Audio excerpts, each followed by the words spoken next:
नमस्कार। भारतीय भाषा केंद्र जवाहरलाल नेहरू विश्वविद्यालय नई दिल्ली की ओर से मैं डॉक्टर उज्ज्वल आलोक।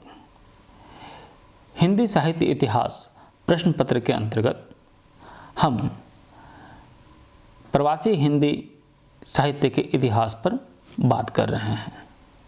हिंदी साहित्य में जो प्रवासी साहित्य का योगदान है उस पर बात कर रहे हैं।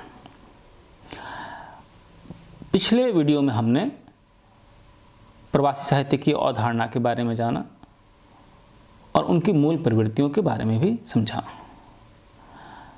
इस वीडियो में हम प्रवासी साहित्यकार और उनके योगदान को देखने का प्रयास करेंगे। हम जानते हैं कि आज विश्व के कई देशों में हिंदी का प्रवासी साहित्य लिखा जा रहा है। औपनिवेशिक दौर में मॉरिशस, फिजी, सूरीनाम, त्रिनाद आदि देशों में ले जाए गए भारतीय गिरमिटिया मजदूरों के वंशज द्वारा लंबे समय से हिंदी में प्रवासी साहित्य रचा जा रहा है, परंतु 80-90 के दशक में खाड़ी देशों और विकसित देशों में गए भारतीय मूल के लोगों द्वारा भी पिछले कुछ वर्षों से विपुल मात्रा में हिंदी में प्रवासी साहित्य की रचना की जा रही है। ये साहित्य की लगभग हर विधा में लिख रहे हैं। हम अलग अलग जो देश हैं, जो प्रदेश हैं, उसके प्रवासी साहित्यकारों पे बात करते हैं। मॉरिशस के प्रमुख हिंदी साहित्यकारों में अभिमन्यु अनंत का नाम बेहद आदर से लिया जाता है। विदेशों में हिंदी साहित्य लेखन की दिशा में अभिमन्यु अनंत एक बड़े रचनाकार हैं। उन्होंने कविता, नाटक, कहानी, उपन्यास आदि विधाओं के अलावा निबंध, जीवनी, संस्मरण, आत्मकथा, यात्रा वृत्तांत आदि साहित्यिक विधाओं में भी अपना महत्वपूर्ण योगदान दिया है। उन्होंने 25 से ज़्यादा उपन्यास लिखे हैं, जिनमें लाल पसीना, लहरों की बेटी, मार्क ट्वेन का स्वर्ग, एक बीघा प्यार, जम गया सूरज, तीसरे किनारे पर, पसीना बहता रहा, हम प्रवासी आदि प्रमुख हैं। खामोशी की चित्कार, एक थाली समुंदर, इंसान और मशीन, वह बीच का आदमी और अब कल आएगा यमराज उनकी कहानी संग्रह हैं। काव्य संग्रहों में गुलमोहर खौल उठा, नागफनी में उलझी सांसें, कैक्टस के दांत और एक डायरी बयान प्रमुख है। अभिमन्यु अनंत के नाटकों में विरोध, तीन दृश्य, गूंगा इतिहास, रोक दो कान्हा, देख कबीरा हांसी उल्लेखनीय हैं। उन्होंने यादों का पहला पहर नाम से एक यात्रा वृत्तांत भी लिखा है।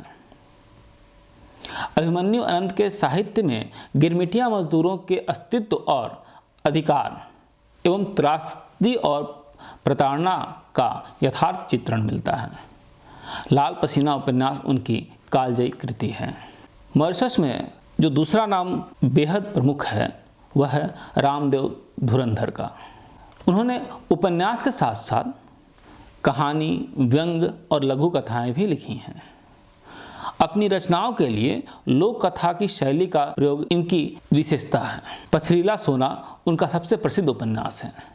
इसके अतिरिक्त चेहरों का आदमी, छोटी मछली, बड़ी मछली, पूछो इस माटी से और बनते बिगड़ते रिश्ते आदि उपन्यासों की रचना उन्होंने की है। उनकी अन्य रचना विष मंथन और जन्म की एक भूल कहानी संग्रह है। कलयुगी धर्म, चेहरों के झमेले, पापी, स्वर्ग और बंदे आगे भी देख व्यंग संग्रह है तथा चेहरे मेरे तुम्हारे, यात्रा साथ साथ, एक धरती, एक आकाश और जाते जाते लोग, ये लघु कथाएं हैं। मॉरिशस के अन्य प्रवासी हिंदी साहित्यकारों में कृष्णलाल बिहारी, इनका पहला कदम इनका प्रसिद्ध उपन्यास है। विष्णुदत्त मधुचंद्र, फट गई धरती, ये उनका प्रमुख उपन्यास है। मुझे कहना है, बीच में बहती धारा काव्य संग्रह के लेखक सोमदत्त बखौरी। सागर पार, स्वर्ग में क्या रखा है कहानी संग्रह के लेखक दीपचंद्र बिहारी। दीवार ढह गई उपन्यास के लेखक वेणुमाधव राम खिलावन प्रमुख हैं। इसके बाद हम फिजी के प्रमुख प्रवासी साहित्यकार जो हैं, हिंदी साहित्यकार, उनके बारे में देखते हैं। फिजी में कमला प्रसाद मिश्र प्रवासी साहित्यकारों में एक जाना पहचाना नाम है। उन्होंने कई कविताएं लिखी हैं। उनकी कविताओं का संकलन फिजी के राष्ट्रीय कवि कमला प्रसाद मिश्र के काव्य साधना के नाम से प्रकाशित है। इस संग्रह के संपादक डॉक्टर सुरेश ऋतुपर्ण हैं। उन्होंने जागृति और जय फिजी नामक पत्रिकाओं का संपादन कर हिंदी भाषा के प्रचार प्रसार में महत्वपूर्ण योगदान दिया है। बहुमत का खतरा, जहाँ जहाँ है भारतवासी, भारत की सभ्यता, सरकारी सेवा, आज के समाचार पत्र, ताजमहल, मेरी आग, मेरी कविता आदि शीर्षक कविताएं उल्लेखनीय हैं। इनका रचना संसार बहुत विविध और व्यापक है। आज के समय और समाज में प्रजातंत्र किस तरह ताकतवर लोगों के हाथों का खिलौना बन गया है, इनकी अनेक कविताएं इस क्रूर सच्चाई को व्यंग्यात्मक स्वर प्रदान करती हैं। इसके बाद हम अमेरिका के प्रवासी साहित्यकारों की बात करें तो उषा प्रियमवद समकालीन प्रवासी महिला कथाकारों में बहुचर्चित नाम है। उन्होंने अनेक कहानियाँ और उपन्यास लिखे हैं।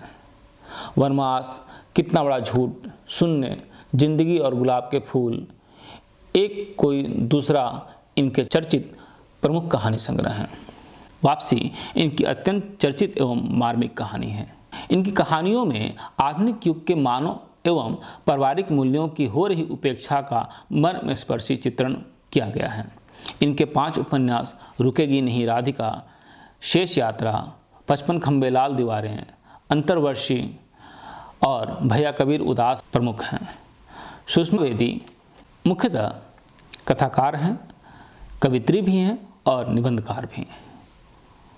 इनके हवन, लौटना, नौभूमि की रस कथा, गाथा अमर बेला की, कतरा दर कतरा, इतर मैंने नाता तोड़ा एवं मोर्चा उपन्यास प्रकाशित हुए हैं।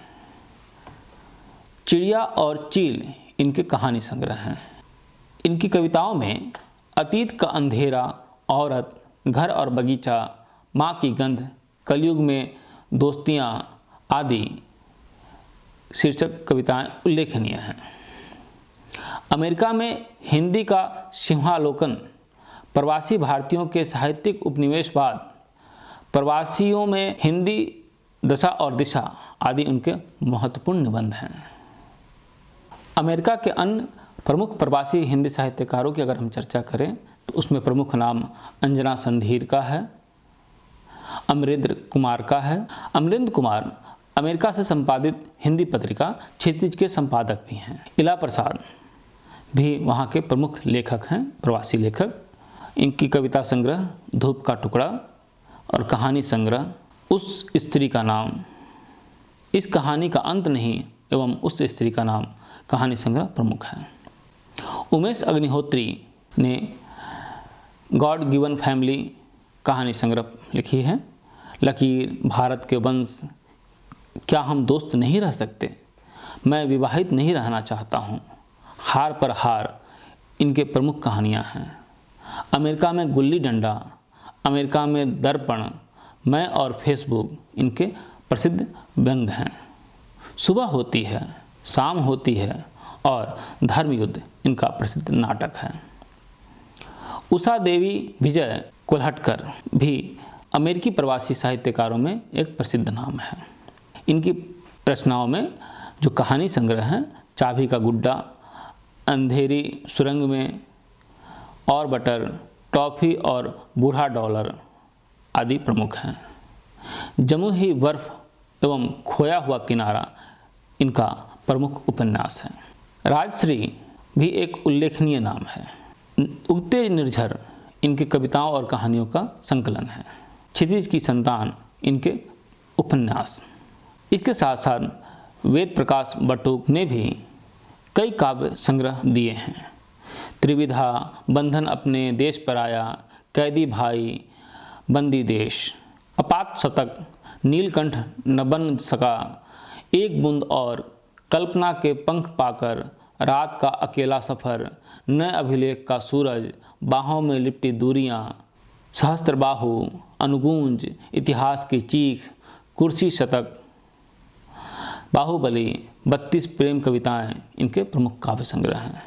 उत्तर राम कथा खंड काव्य, श्याम नारायण शुक्ल ने संस्मरण और कविताएं लिखी हैं। इनके संस्मरण में उल्लेखनीय है गंगा से मिसिसिपी तक एवं मिसिसिपी के पार, और कविता में मोक्ष नहीं मानव जीवन दो प्रमुख काव्य संग्रह हैं। सुदर्शन प्रियदर्शनी के जो प्रमुख उपन्यास हैं उनमें सूरज नहीं उगेगा, रेत की दीवार एवं कांच के टुकड़े उल्लेखनीय हैं। शिखंडी युग एवं बराह इनके काव्य संग्रह। सुरेश राय अनुभूति के स्वर नामक काव्य संग्रह से चर्चित हुए हैं।